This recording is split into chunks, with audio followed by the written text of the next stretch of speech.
Hello, good day. So I am about to do my hair and go to the gym. And so I want to just show you my flaxseed gel. So it looks very alien and foreign, and usually I do this from my salon slash office, but today I'm doing it from my makeup vanity in my bedroom because I'm also putting on a light look, right? So today's lipstick choice is MAC Soar. It's a matte pink or a matte mauve. And the lip pencil that I used was LA Girl's Perfect Precision Lip Liner in Blushing. So I picked this up from the beauty supply store. It was like maybe $2, $3. And granted, I do have the MAC matching lip pencil for Soar right here. But I love buying complementary lip colors that are like a shade or two lighter or darker and mixing and matching just because, again, as an artist, I love to blend colors. I love to come up with like custom looks. But anyway, um, one of the reasons why I'm sitting here today and doing this quick video is because, like I said, I want you to see the flax gel. And it looks so funny. It looks like a foreign specimen. But I want you to see how my hair soaks it up. And I keep this refrigerated. I make enough so that I can use it within like 2 to 3 weeks. And so I basically moisturize my hair every other day. And so I made the flax gel, flax seeds and water, and I have special ceramic pot for the apothecary items that I use. So all my herbs and stuff, they don't get made and blended in the same pots that I like cook traditional food in. And then as far as like the body care company, they have their own containers and dishes and all that sort of supplies. I keep it separate in my house, but like I said, even me doing this stuff for myself, like it just really has improved my level of self care. And again, just seeing the way in which my body responds to the care that I give it, the care that I provide it. So, again, my oils, this is the oil that I'm using here, is a blend that just really moisturizes my hair. And I blended it to complement the flaxseed gel so that, again, as I'm restoring my hair, it has peppermint oil in it to like really strengthen my scalp and like help with the follicle redevelopment and just really get my body comfortable with being pampered day in and day out. Like I said, just some of the ways in which I care for myself are, for me, they like help me with just reintegrating into my body, especially after working out. So today I did my gua sha treatment in the morning. Sometimes I do it at night before I go to sleep to really just help my body adjust overnight. Like it has more time to rest. Today I did it this morning. And so I'm just getting around to using Mila Eve Essentials Muscle Relief massage oil. So I use this in addition to my shea butter blend that I custom made. I use that with my gua sha tool over my whole body because yesterday I did 6 miles on the bike. So again, just even though I stretched after the gym yesterday, etc., I really just want to take good care of my body. And like I said, when I was working with trainers and people, when I was going to the gym regularly, when I was putting together my own programs or even following programs online, I realized how easy it is to injure yourself. And so for a while, I had a minor injury with my knee, nothing significant that like I needed to have surgery or anything like that, but I just noticed that I wasn't paying attention to my body when it was telling me, hey, you're going too hard, or you're doing this, you're doing it, you're not giving me enough time to rest in between those things. And so I really am operating from the perspective of, okay, what did you do yesterday? Okay, incorporate a little bit of that into what you're going to do today to build on it. Because again, there's no gold star at the end of any of this to say, hey, you've achieved XYZ. Like, it is your responsibility to take care of your vessel. And so again, after a while of working with paid professionals, again, I realized that when I wake up in the morning, it's my responsibility to show up for myself in the ways that I said is important. And whether I am paid for it or not, if it's important to me, I'm going to do it. So, yeah, I'm here. Like I said, I'm doing my hair, moisturizing it, giving it a little bit of hydration and nourishment and vitamins because I actually love my hair. And I know I said that in a different video where I'm like, yeah, sometimes I'll wear wigs, I'll wear braids. I did wind up buying a mannequin head so that I can practice some hairstyles because as a woman, there's so much that you could do. And I love I love being creative. I love exploring my interests. And when I look at my line items, when I look at my expenditures, and I look at the trade offs of what can you do at home versus what do you actually want to pay people for, I'm like, I want to pay to travel. I want to use my money to go see the world. I want to use my money to go eat at amazing restaurants when I'm not at home cooking or being cooked for, right? That's what I want to do. I want to buy art. I want to participate in art. I want to really support the arts and humanities because I'm a part of that community as well. And so, I have spent significant amount of time like really creating my routines, my rituals, and my life to really support me. And like I said in the video that I did yesterday, by next year, I do anticipate that I will be like, yep, I finished everything that I had intended to do. Um, but right now, it's like I don't want to outsource this aspect of my life just yet because to be so reliant on others, anything can happen.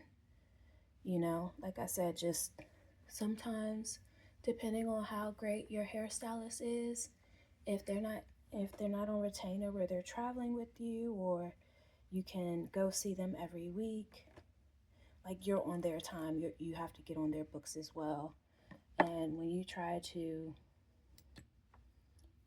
really validate your own time and you see how valuable your own time is, like you're less apt to tolerate a lot of the things that you maybe would if you didn't know the true value of your time, right? That's the only thing you actually have, right? You're leveraging your time to make money. You're leveraging your time to go spend time with people you love. Like all you have is your time and your life force energy. So the idea of sitting in a salon for 8 hours no longer appeals to me. One of my really, really good friends, she's a professional hair braider, but she knows like I don't even play. Um, and she's always booked and busy, and I'm the one friend that's like, okay, what style can you do in 2 or 3 hours? And she laughs because I'm like, I don't like just sitting there like that. I can't do it. I can't do it. So I'm trying my best to, balance my need to be like presentable, like I said, to actually take care of my hair. And I trim my hair a little while ago, so I took some more of the color off that had grown out, and also just some of the dead ends. Again, I've just been really trying to learn what is working for my hair and moisturizing it to the end so that I have less of the issues that would have plagued me and did plague me when I was using more conventional products. So again, that's why I've really begun enjoying doing my hair and using more natural products and more natural ingredients in my hair to see how my hair in its natural form, how it grows out of my scalp outside of the color that I altered it with, But like I said, because that's growing out, I get to see how my hair actually responds to ingredients. And that's helpful too, right? Because like I said, I feel like I need to know how my hair works. I don't want to be so reliant on other people that it's like they know my hair better than I do. And like I said, I've had wonderful, wonderful professionals help me in giving care to my hair. And I love my hair because it's so healthy and thick. And again, just some of the ways in which I'm able to modify recipes using some of the ingredients that are in my kitchen. Like I said, flax I usually add to meals, smoothies, etc. And then just with some curiosity and researching how it can also be used in hair care, I found a wonderful gel recipe and it works. Locks in moisture and also gives my hair some vitamins and minerals. And what more can you ask for? So that's what I'm doing now. I'll go to the gym and then I'll go from there. My kitchen is still untidy because I made some feminine care products and I made dinner last night and I didn't feel like getting to the dishes. And my husband didn't get to the dishes either. He's currently at work. He works a lot, like a lot. And that's also like one of the downsides of having a guy that is about his business is that like when he gets in his zone, he's in his zone. And a lot of people will say, you know, they want high earning men and they want this, they want that. I'm like, there are also trade-offs with that, like because his commitments, like how he maintains our lifestyle, how he maintains his responsibilities to his family, our family, like there's a lot on his plate.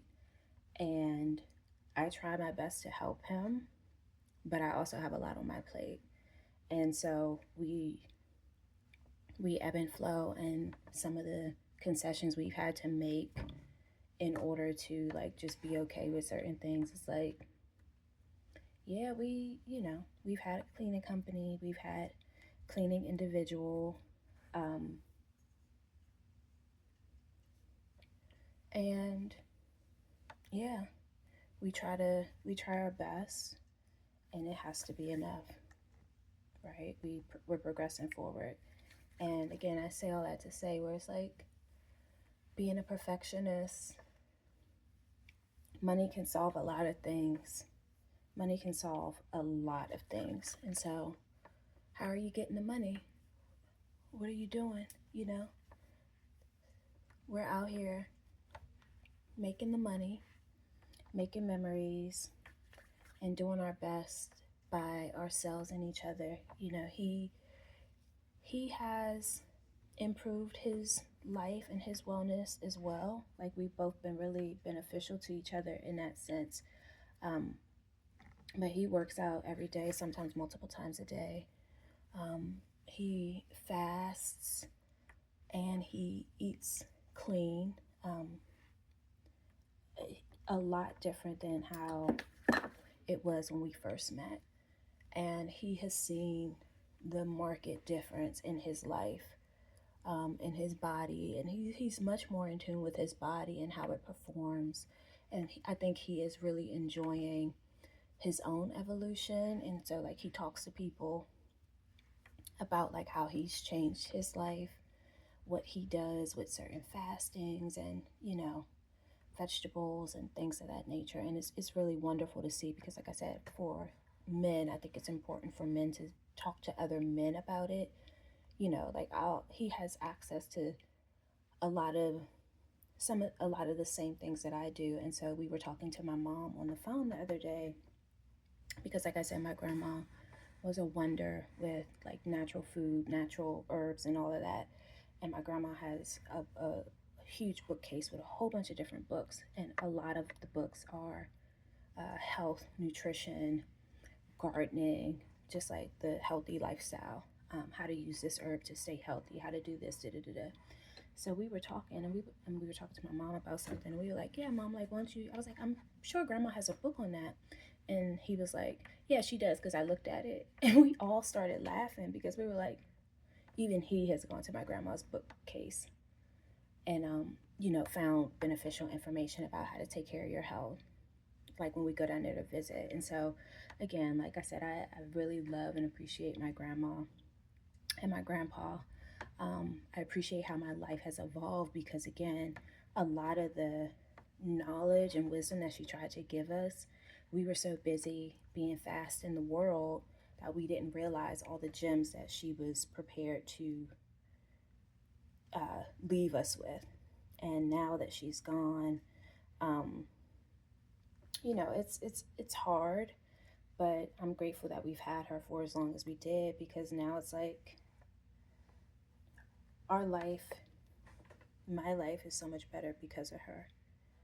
Um, I think about like all the ways in which, she just was a quiet observer of how we were acting and what we were doing. And we would just go spend time with her, just sit with her while she was watching her shows or cooking. And, and like I said, when you talked to her and you asked her about her life and like where everything ended up, she would tell you like she loves her life. She loved her home. She loved her land. In her golden years, she got to return back to gardening, and she also had chickens that she was able to raise. And so, again, just we got to experience like that farm life with her. And every day she would wake up and tend to her chickens. If she needed to kill a snake, she would kill a snake. She was very much like a lady of the earth. And yes, she was a Taurus. So, that's why I said like just some of the ways in which my grandmother nurtured us was just beautiful, because everyone that was a part of our life and that are currently a part of our life got to benefit from that. I'd be curious to talk to my mom, because when my grandmother transitioned, she said, she didn't want to be buried traditionally, so she was cremated. And she looked at me and she said, she wanted her remains to be planted with a tree in her backyard. And she said, and if y'all don't do it, and she looked at me, she said, if y'all don't do it, I'm gonna haunt you. And I said, Grandma, I know you're telling the truth. I don't want you to come haunt me. So we're gonna make sure that um, you have your wishes met. And so we'll probably get the tree and bury the rest of her remains. We did put her, with the formal ceremony that we had, we did bury her, some of her, with her spouse, my granddad, but we kept some to be able to honor her wishes as well. But again, because she was like, just put me back in the earth, that's it. So we'll get to experience her in her garden. Like I said, I still feel her in a lot of ways. Like she's visited some of her children in their dreams and stuff. But yeah, like the gift of healing and giving yourself amazing care is something that I really enjoy. And I'm grateful that in this stage of my life, I get to take my time, because there's no reason to rush. I think just the false sense of urgency that so many people operate in, that doesn't work for me. Like it was really affecting my health, because again, there are levels to crisis. There are levels to even what you can do as an individual contributor in a company, what you can do as an individual taxpayer. And so I am grateful that I slowed down, because I see how the false sense of urgency keeps you distracted and destroyed. And I'm really just reclaiming my peace reclaiming my health, and reclaiming my sovereignty. So, and those are all just unique to me. And I've yet to meet any individual who's 100% had it all figured out.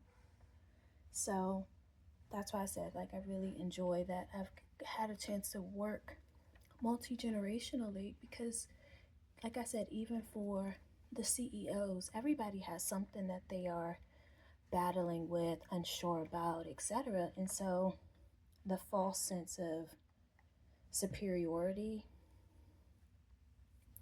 I don't play that game, because I've really, like I said, I've been behind the scenes with a lot of people and situations that, like, literally were matters of life or death, literally matters of national security.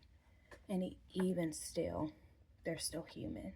Even still, they still gotta oblige their elders, their older reports, etc. There's still a chain of command that we all follow. So again, I think respect is earned. And that's why I say, like, for me, it's easy. Money is the easiest thing for me to get. You know, I can spend money just blinking an eye, you know, depending on what I'm looking at or what I'm interested in at that moment. The invoice can make you gag, right? I've had an opportunity to work as a individual business owner who's worked with clients with big budgets, as well as on teams with clients with big budgets, who can charter planes, who can charter boats, who are producing hundreds of thousands of dollars of products a season and are employing hundreds of people. And there's still a level of respect that is expected and given. So I don't, I tend to, like I said, live and let live. But for me, I was like, let me stick to what I committed to, right? It may not have happened exactly as I thought it would, but the opportunity to pour into myself, to, like, create a schedule for myself, to create a rhythm for myself, has been such a rewarding process. I've met so many wonderful people who've been willing to share parts of their life with me, and I've been grateful, and I don't take any of that for granted. But yeah, when I go in that gym, it's just me versus me. And it's not even a versus, right? Because it's just, can you go a bit deeper or further than you did the day before? And I'm grateful for that. So yeah, I'm almost done my hair. I have one more section. And even with some of my, I think you'll notice, my little flyaways that lay down, I wound up buying, well, I'll say this. I've noticed a lot of trends about, like, just some of the younger generation and how they are soliciting business, especially the hairstylists, and they want deposits and this and that. And I remember in high school, like, they had a cosmetology program. So one of my friends from high school was a part of the cosmetology program. And they had, they got formal training. I don't know what's going on with these newer people, where it's like, oh, they don't know how to do natural hair. You gotta have your hair straightened and stuff before you get to them, and then you also have to have a deposit. And I'm like, unless I am missing something, like, that's part of the whole reason why I'm paying you. If I gotta do all that stuff myself, I may as well do my hair myself. So that's why, again, I don't have a problem paying the older generation, the experts, top dollar, because I'm like, if I'm literally coming to you to get this service, that means I don't want to have to do anything beforehand. And most even black hairstylists, a lot of them don't know how to do natural hair, or they choose not to because it's not lucrative. So to even be able to find someone that can do natural hair, like I said, I found the people that I work with and that I can go to, and I leave the new girlies right where they are. I don't need $1,000 weave. My younger cousin, um, she put me on the game of like where I can get a couple of wigs and stuff like that. But I could also just go into my local beauty supply stores where young black women work. And I just be like, can you help me? And they're like, yeah, girl, I got you. And we talk about hair. Um, so I really love that. Like the young black girls who work at these places, especially like I said, where I am, they love hair. Like, so you talk to them and you can tell them what you're trying to accomplish, and they know the products and then out they can recommend this. I tell them I use this. I'm like, oh well, this is da, da, da, and they'll tell you the real. And so I'm like, I'm really grateful in a lot of ways that this has been my experience. But I also was able to like be like, all right, well, I noticed that when I use regular hair bows, it pulls my hair. So I was able to get like a satin scrunchie that was created by someone who's like, okay, even when I do my little twist outs, I could just put this on and do it like that. And it's low tension because, again, we have people who are innovating, who know what is happening with our hair. But the only way you are able to explore that is by being intentional and being like, okay, what's working for my hair, what's not. There's so many people that know that you can have healthy hair underneath your wigs. So even like the wig bands that I use, they protect your edges so that you're not feeling that tension, so that you're not experiencing alopecia. Because, like I said, I had to go to the dermatologist and be like, hey, what's going on? What's going on with this? What's going on with that? And so, again, I think we just have to really get more comfortable with loving ourselves as we naturally are. And again, all that stuff, you can still do it, but don't do it to your detriment.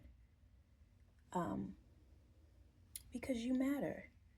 And if we were receiving more materials that celebrated us in public outside of the few companies that we grew up with, we had Johnson Publishing Company, which is the parent company of Jet and Ebony, right? We had Essence, but I think again, just the search and the search and quest for white acceptance and white validation, meaning that people were still not happy with having those be the main drivers of our community.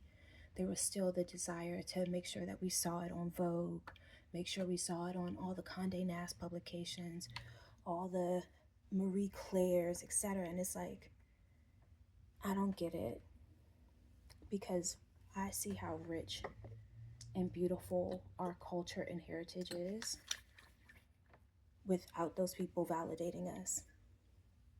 And it's like, yeah, I know that they have more money, right? They have, I'm not even going to say more prestige or reach, right? It's just a different audience. It's just a different thing. And so, as we've seen recently, right? Like, there's always been black wealthy people.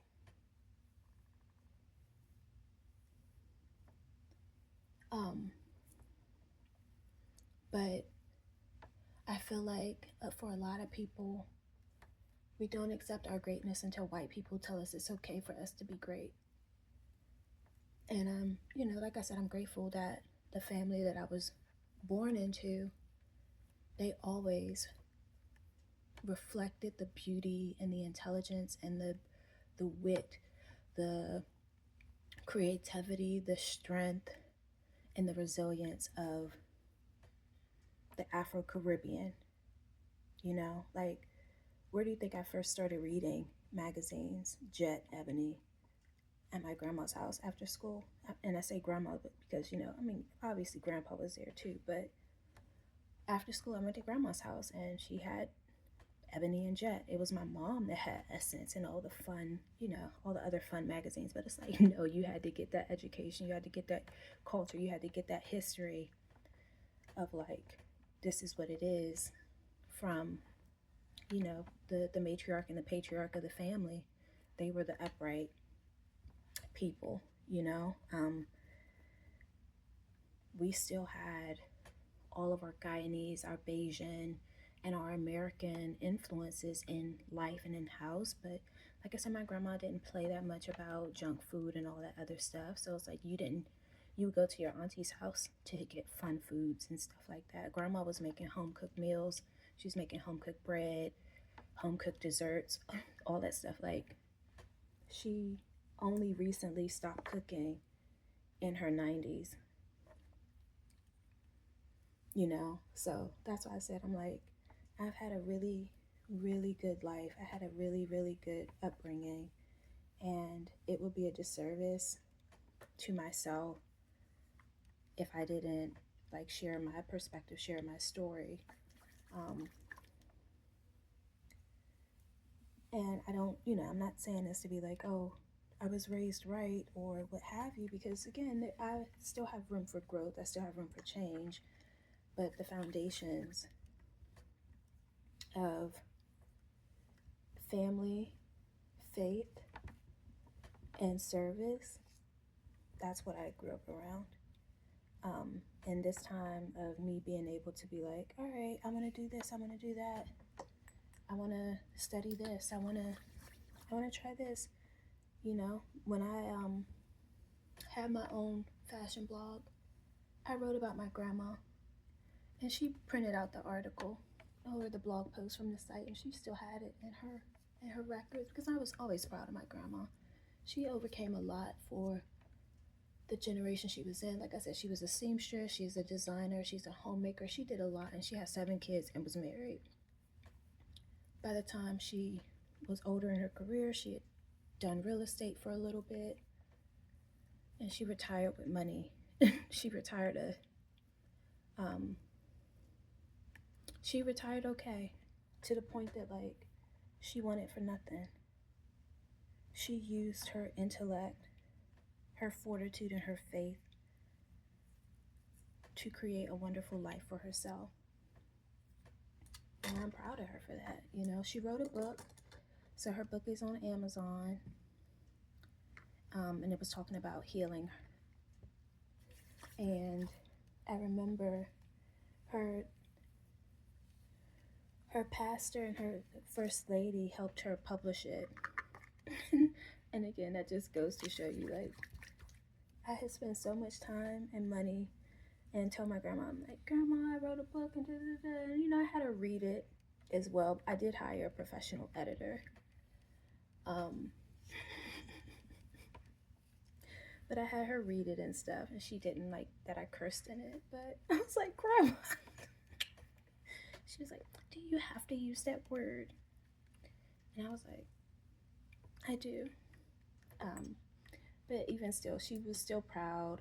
But it kind of lit a fire under her to be like, oh, you should probably write a book and publish it too. I was like, oh, because I told her, I was like, Grandma, it's very easy.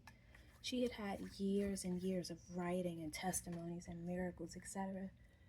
And it lit a fire under her to get it done, and she got it done. And it helped who it needed to help. And like I said, I'm really proud of her. Really proud of her. And now I get to keep a lot of those memories with me while I'm creating my own reality. And I remember just, again, some of the things that we talked about just as women. And I'm like, she would go to the hair salon every once in a while, but if she had her music, her books, her food, she was a very simple woman. She was still very beautiful. Her kids spoiled her. So she literally wanted for nothing. And she lived a good life. So when I think about, the fact that she and some of my other women in my family lived long, healthy lives, I'm like, all right, I want to continue that. I want to enjoy my life. I want to be in great health so that I can travel, because she did travel a lot, her and my granddad. And even when they were older, they would go on cruises. They still traveled while they could. And then she got to a point where when she was much older, she was like, she didn't feel like doing anything. She didn't feel like leaving her house. But again, by that point, she had made her home a sanctuary. So I'm like, all right, I got because I listened. I used to sit at her feet, ask her questions,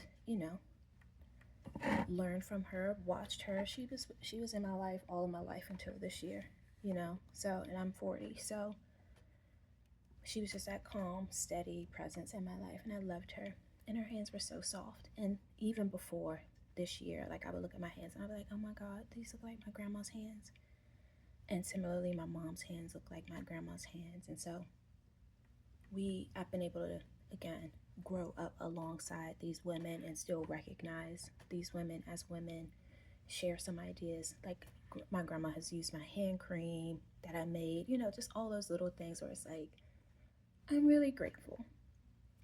Because again, our beliefs were not always aligned. I got to talk to my grandma a lot about like just some of her beliefs and um, her religion and things of that nature. And, I found out that she used to do transcendental meditation. And, so I think a lot of the belief about empowerment and the power of our words and some of the skills that we have, I was able to have honest conversations with her about that and get certain confirmations and stuff. So I'm grateful that, she was open minded enough to share some of those things with me when I was of age. And yeah, I feel like I'm good to go. I how the world views me, that's not up to me. But how I view me, I'm grateful. Every day, like I said, I just try to push myself a little bit forward, do a little bit more than I did the day before, and like really just let go of the past of things that like aren't really helping me to achieve my goal.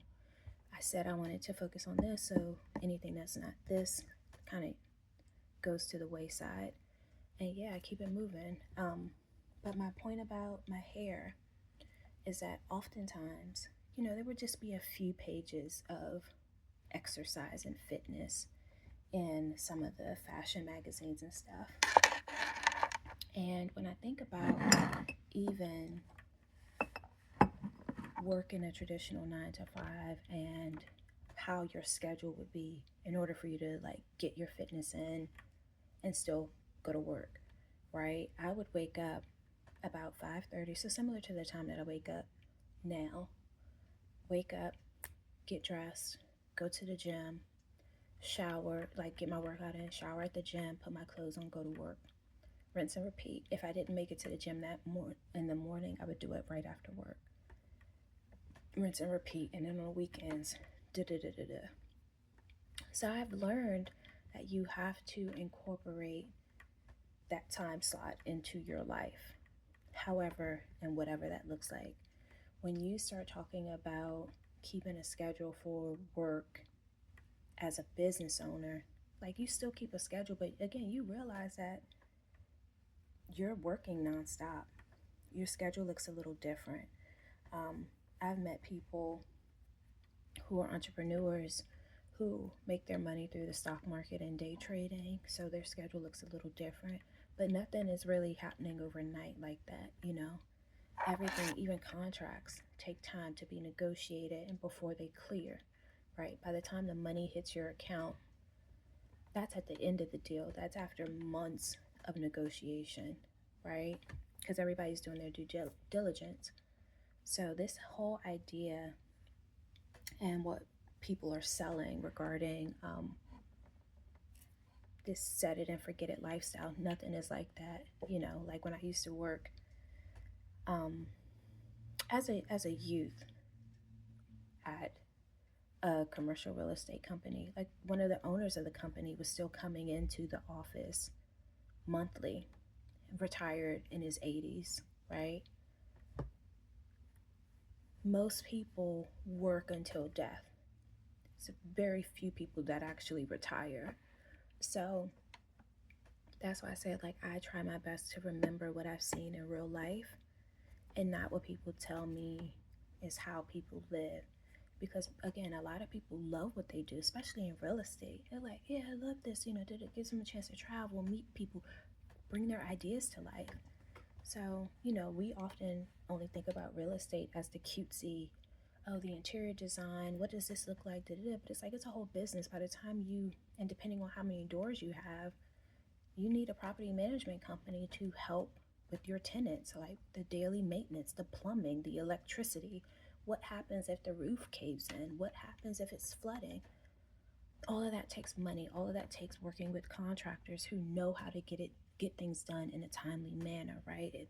Let alone if someone gets injured, right? Then you have lawsuits.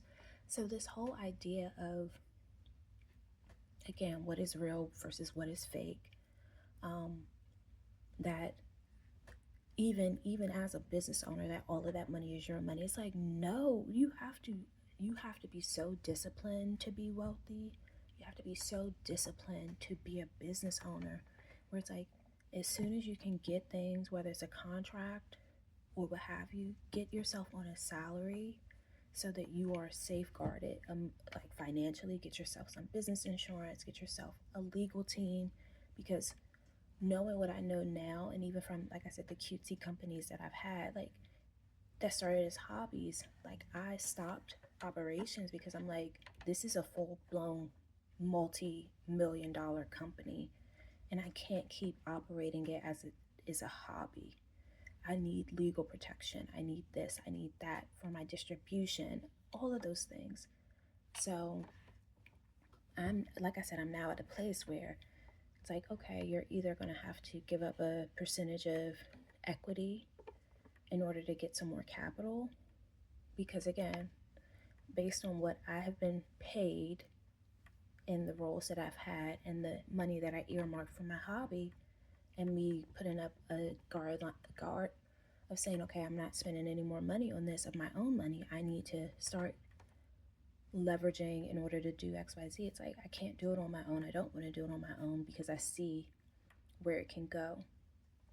I know how things are supposed to go. And so now the question is, can you separate yourself, Nicole, from this company in order for you to do XYZ? Sure, you are taking care of yourself. You're making your flax seed gel, right? You made your hair oil, but it's like you still have your production materials and this and that. You still have such and such fabrics for this clothing company and this and that. And it's like, all right, yeah, I think I'm ready. I know I'm ready. But in the meantime, as I'm having these conversations, I'm remembering the values and the morals that I was raised in, right? I'm anchoring myself to that while a lot of my life is changing. And I'm holding myself accountable to the things that I told myself were important to me, which included nourishing myself through great food, great water, great movement, great company, and also, again, just some of the things. It's like either it's a hobby or it's not, either it's a business or it's not. There's so much that I can do, so much more that I can talk about, but when you talk about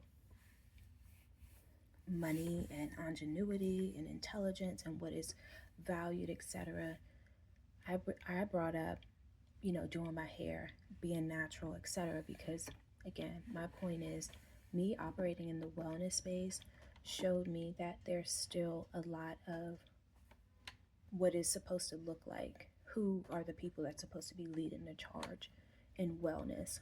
Are they this color? Are they this skin tone? Do they meet this level of respectability? Do we know them? What other associations do they have? This, and that.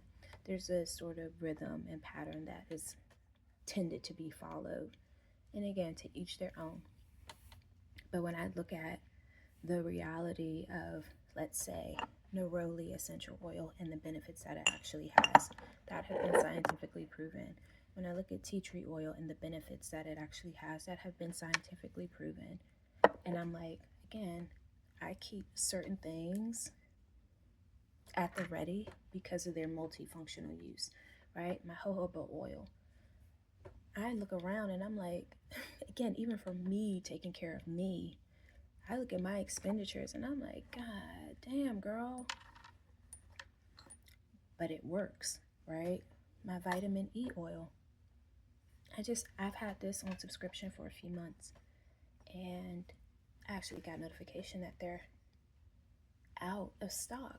So this is 70,000 I use, and I use it in a lot of my personal products that I use for myself. Um, like I said, just when I start looking at what I need for the business, I follow a different criteria. I still source ethically. I still source um,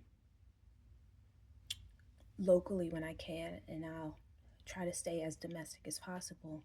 But the quantities that I used to manufacture with were based on like my actual production planning. How many units was I expecting to sell, and how much was I expecting to produce? I went through a couple of different testing practices where it's like I would do pre-sales, small batch testing, and production based on events that I was going to go to or what have you. And then also how many goods I had on hand. That last one didn't really work too well for me. So now, again, it was a wonderful, expensive lesson to learn, but I had to learn it. And taking all those lessons and incorporating it into how I will be running the business moving forward, necessary and vital. You can't control the external things, but I'm like, all right, I have this. This is how I do. This is what I do when I need to sleep. This is me doing my hair, etc. Oh, do you have any upcoming event? No, I don't. Okay, so cool. You don't necessarily need to be on camera. You don't need to focus on this. You don't need to focus on that. Like I said, I got a mannequin head because I want to practice doing some hairstyles. I've been doing my own hair since I was a teen. Yeah, like my mom and my sister used to do my hair, and then sometimes we go to the hair salon and stuff like that. But by the time I became an adult and I was seeing how much like at the level of profession that I wanted to like actually be serviced by, I was like, this isn't matching the salaries that I'm making, right? They do a great job, but okay, I have to increase my income. In the meantime, I'm like, again, you still need to know how to take care of yourself, what products work for you, etc. Because I really don't like the idea that I have to buy everything, you know? On the flip side, I realize that we're going to need money as humans until there's another financial system that takes its place, which I doubt it ever will be, right? Because even still in the process of trade through civilizations, they were still trading goods, right? If you were an agricultural farmer, you may trade someone some chickens or some sheep or a cow in exchange for something else that they had that you could find use of, right? As a civilization, we do that on a very small percentage level, right? But for most of us, we operate in cold hard cash.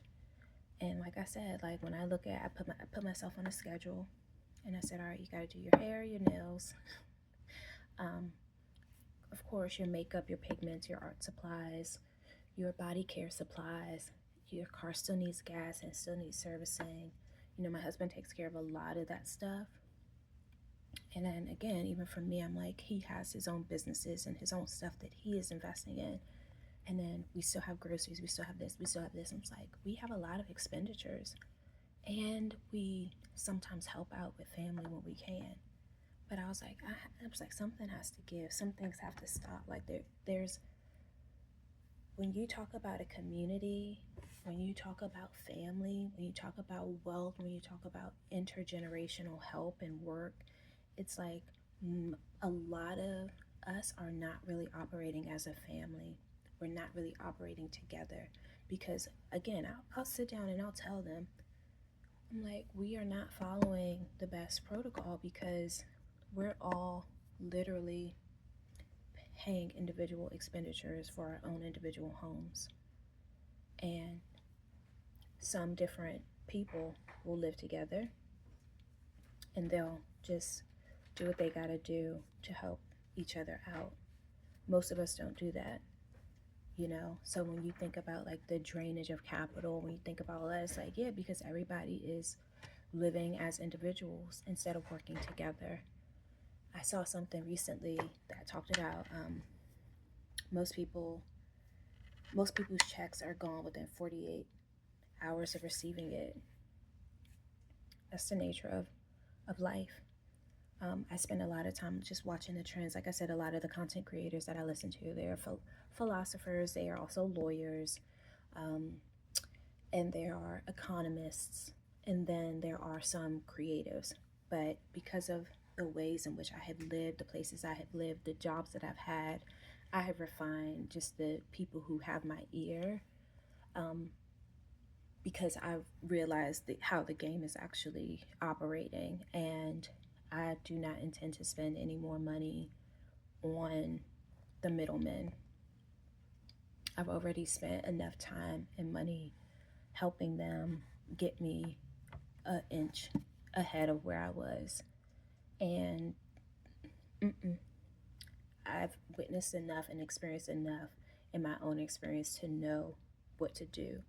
And I can't keep waiting on this family or community who is not aligned, who has created all these guardrails and rulings about like why they are choosing not to work with me or this and that, when it's like, I don't even know y'all for real. So I'm not going to have some like false dichotomy or this false allegiance to people that I don't even know in real life. Like, I've never met y'all. Y'all have done nothing for my community, my family. Okay, like we can be cordial on the internet streets, but that's as far as it goes. But when I look at who has actually supported any initiative that I've been a part of, even when I've helped clients, y'all aren't on the list. So I don't have no false allegiance to fall in line where y'all are concerned, because I don't know y'all for real, right? I've heard of you, but I don't know you. And it is what it is. However, like I said, when I have seen boots on the ground, I've seen it at a macro level, how it works and how it actually works. And I've seen it at a large scale, I've seen it global. And like I said, I can't wait around for anybody because I already have the blueprint, already know what to do. So I'm doing it. And that's how I have to live my life.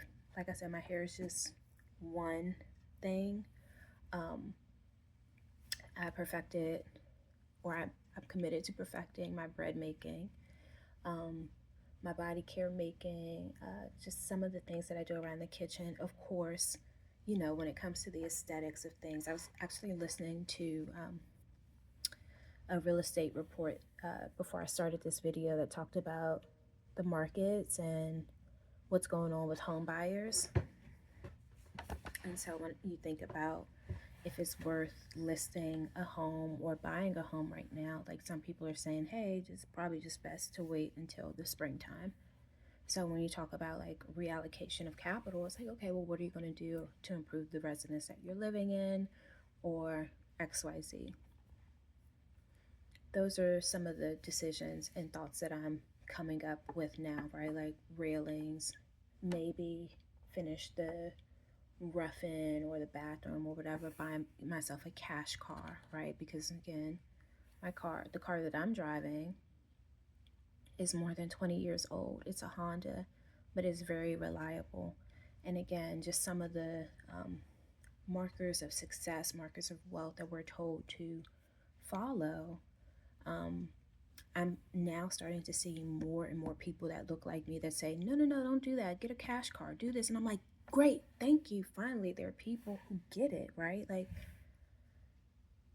there are a lot of, when you talk about getting money and growing money, there are a lot of competing priorities that will come up. You can get a nice cash car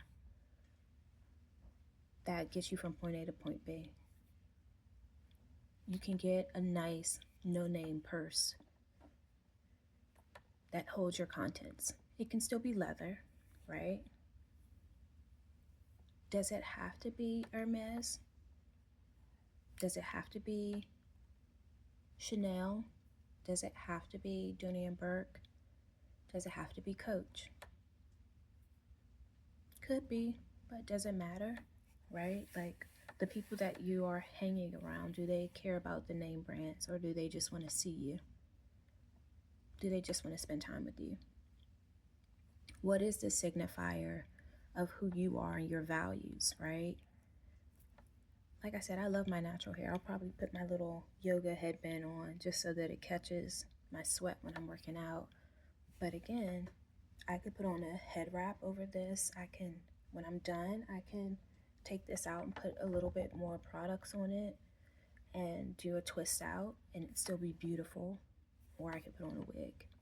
I have so many options. And again, I'm not letting the market or a publisher dictate what is beautiful, what is real for me. Spent so much time in a lot of these stores, in a lot of these content decision rooms for me to know that, like, again, everyone is doing whatever they want to do, whatever is best for them.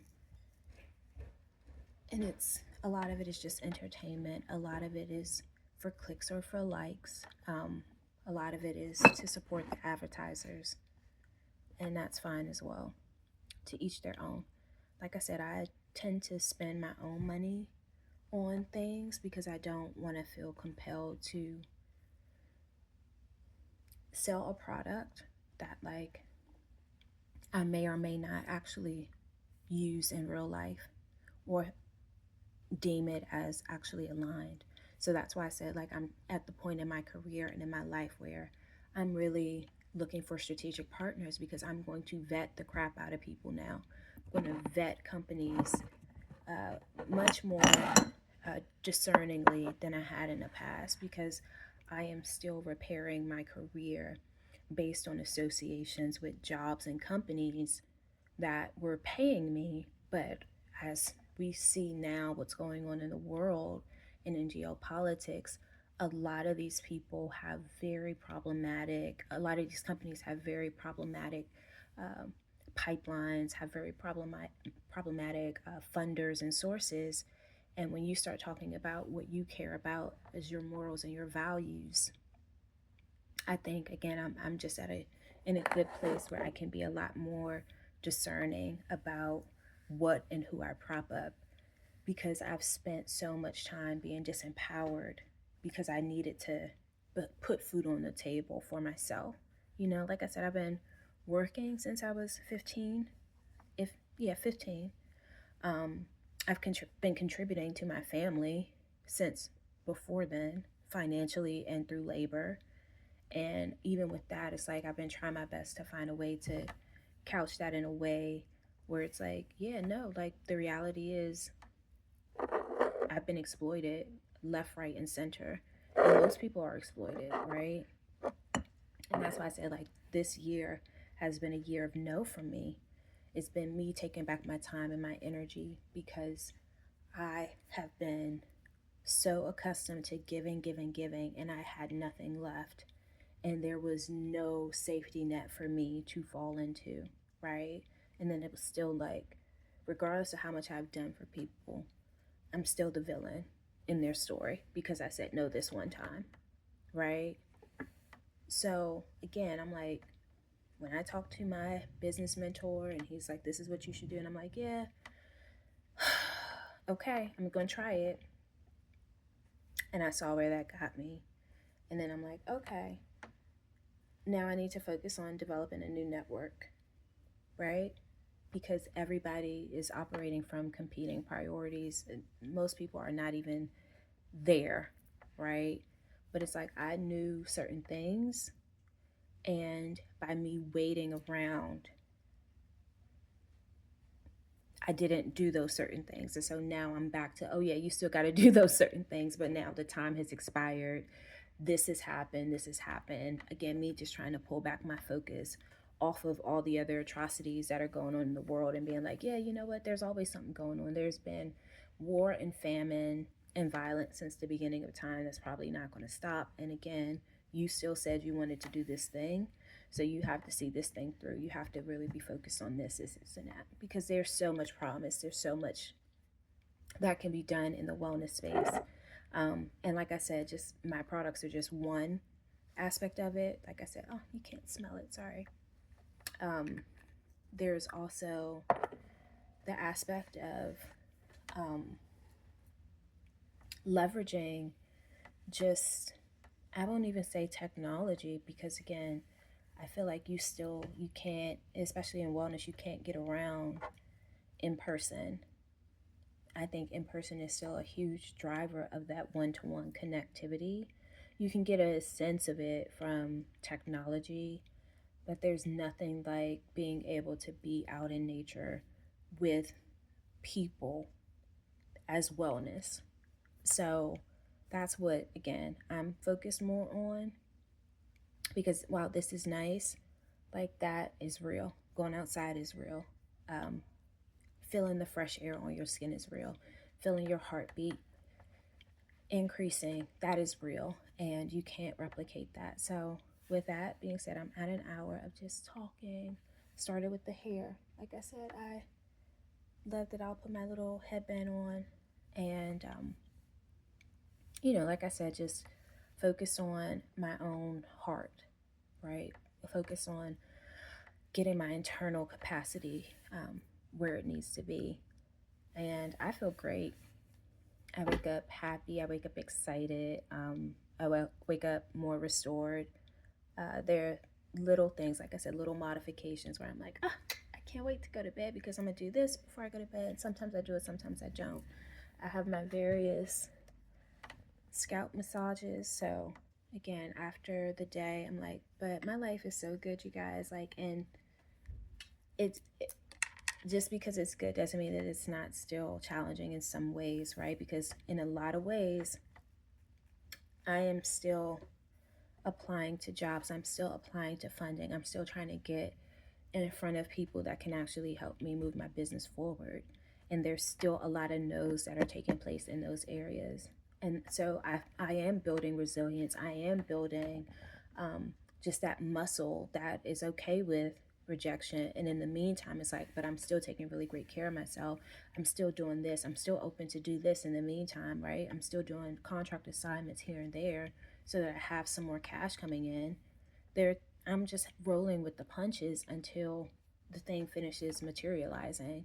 So I don't, like I said, I don't ever want to whitewash or um, make it seem like it's all rainbows and unicorns, because that is not it. And as you all know, like Black women get less than 1% of venture capital.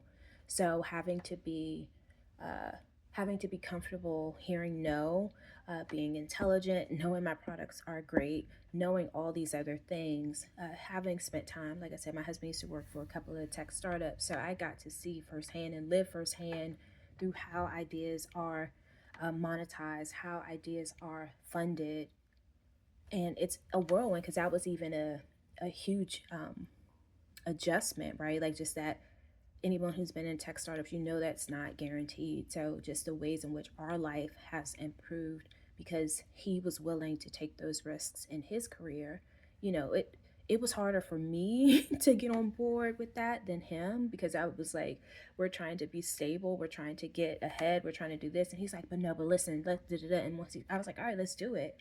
And they turned out to be incredible decisions for him in his career. Like, he's incredibly happy, he's like living his dream. And so it's like, couldn't have imagined it, but just the way in which he's been able to really take the bull by the horns and go far, um, and what it has been able to do, like I said, for us and our family and his friends, even like how he's been able to help so many people, um, just through the knowledge and wisdom that he's had access to, and adding that into his own intellect, his own educational background, his own financial background, and him taking those things and like applying it and making it work, has been very rewarding.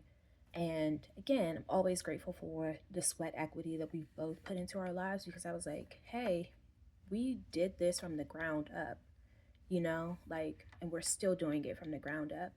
And I think that is as close to a founder as you're going to get, right? Like, there was no seed funding for my companies. That literally came from my creativity and my like wage work, right? There was no there's no like outside entity, right? And he gave me a gift of money to do some ads, but it's literally just our finances that are financing the dream. But those are the risks that we were willing to take in order to see something through.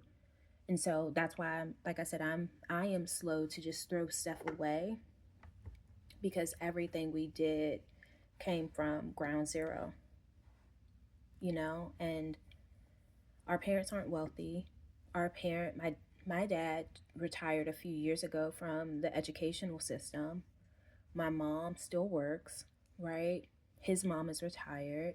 His dad is retired. But there was like no inheritances that we have that are literally helping us. It's our work. Like, we are working in real time. We're allocating our resources to certain things, right? So it's, again, we are trying our best. We're the boots on the ground, we're not Nepo babies. No one is like looking out for us in that sense. Like, there have been some family favors over the years, but we don't, and by that I mean in other areas, but we don't take advantage of that like a lot of people do. And part of that is, I think, because we're both really stubborn, um, and we know that we can do it, right? So it's like we don't know the concessions or the agreements that we'll have to make if we rely on other people, right? Like, what type of backdoor deals are we going to have to do if we take this from this person, if you will? And especially because, without sharing too much of his personal business, right? Like, he used to be a sound recording music engineer, right? So we actually met at our job in the music industry. And just so happens that some of our family were friends. So that kind of added to the buy-in of like, okay, they're good. They're good people, right?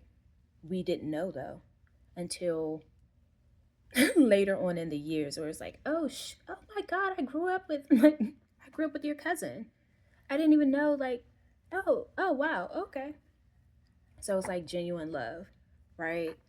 Um, but yeah, like, and even for all of us, like, we're all getting it. We're all healing in real time. We're all living in real time. We're all building in real time, and we are dealing with the rejections and the failures as well as the successes. And I just so happen to be a little bit more vocal about what that process has been like for us, what our life has been like. Like I said, he more than likely won't make an appearance on my channels. um, and it's just because he's a bit more private. You might see a static photo of him on past stuff, but you might hear his voice or hear his footsteps or something like that. But other than that, no.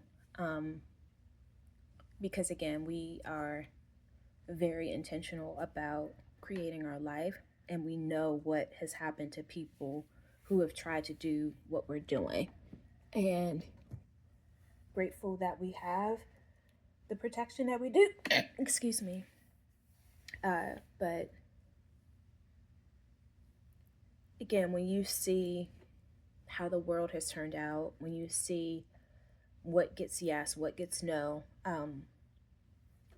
we are doing our best to work within the communities that where trust is reciprocated, um, to build something real, to build something sustainable, to build something that actually helps our life and our legacy and our family. And every day looks different because of that. So like I said, I'll close it out here because I'm ready to go work out.